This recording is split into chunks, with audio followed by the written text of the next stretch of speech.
Izdelujejo proizvodne robote, v zadnjem času pa se usmerjajo tudi k neproizvodnim robotom in robotom strežnikom. Donosnost kapitala in prihodki na zaposlenega so v ribniškem podjetju Yaskawa Ristro dvakrat višji od povprečja v panogi, izvozijo pa 91% proizvodnje.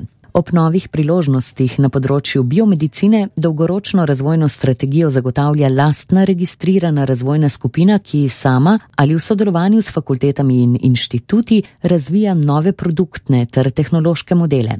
Prav slovenskemu podjetju iz Ribnice je globalna skupina Yaskawa Electric zaupala postavitev Evropskega robotskega centra, s čimer je podjetju zagotovljena nadaljnja širitev na področju celovitega inženiringa in proizvodnje za najzahtevnejše projekte.